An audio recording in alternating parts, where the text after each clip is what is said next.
Hello. Welcome to the Ismail drum solo course for advanced dancers.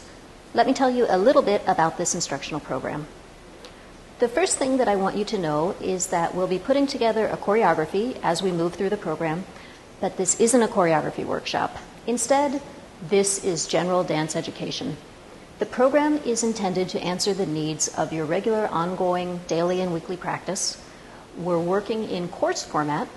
The program is a progressive series of linked classes, and this means that every time you come back, we will review some material we worked with previously, and then we'll use that material as a foundation to tackle something new.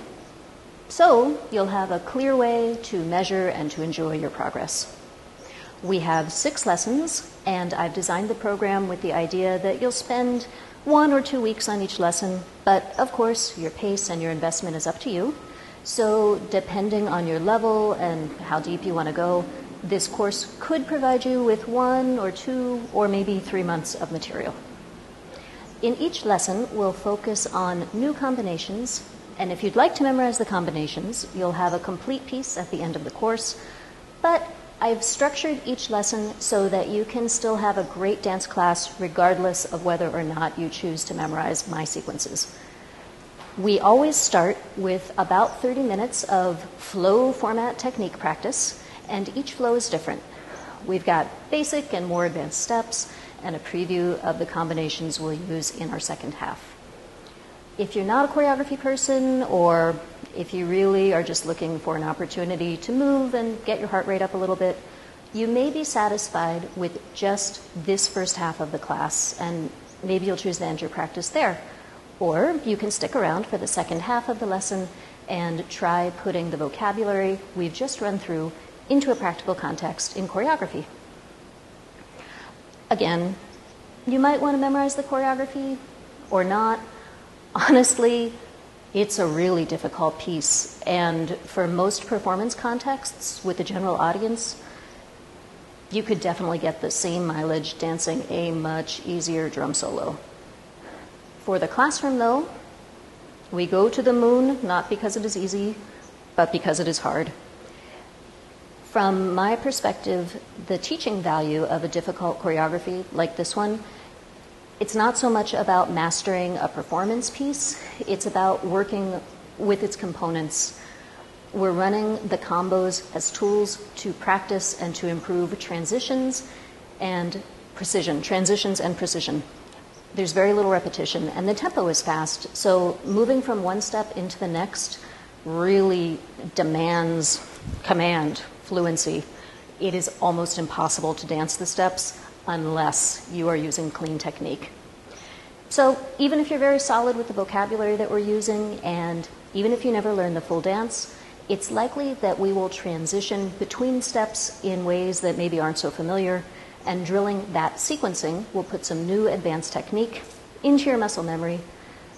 This gives you new pathways to flow through when you improvise or when you create your own choreography, and it's a shortcut to becoming a faster learner when you work with someone else's material. Running choreography also lets us explore musicality at a really deep level. Even though the music for this piece obviously is just drums, it's pure percussion, I still tried to choreograph predominantly for melody rather than for rhythm.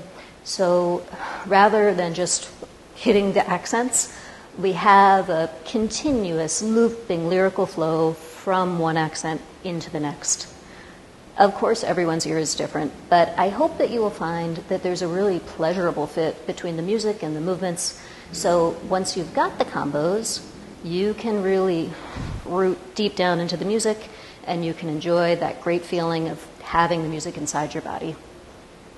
If you want to work further with the music, the name of the drum solo is Ismail, and it's available from Beata and Horacio Cifuentes. It's on Oriental Fantasy, Volume 9, The Heartbeat of Cairo. There's a link in the description. We're almost ready to get started, but before we do, I want to let you know that I did not include warm-ups in my classes for this course, so you will need to structure your practice to provide your own warm-up before you begin the video presentation with me. Please don't jump in cold. Each class begins with some drills for arms, and then we move into isolations at a relatively gentle pace. But you'll get the most from this practice if your body is prepared, and of course, you dramatically decrease your risk of injury. You could use a warm-up from this collection, or a warm-up from one of your favorite DVDs, or of course, you can create your own. Just make sure that you do it. Finally, if you have questions or feedback, please let me know. If there's something I've missed, or if you have an idea for a new direction to take this material, I can certainly add additional new content to this series. And if you perform this piece, or if you use any of the content in your own dances, I would love to see a video. Thank you so much for checking out this course, and I hope it gives your fluency a big boost.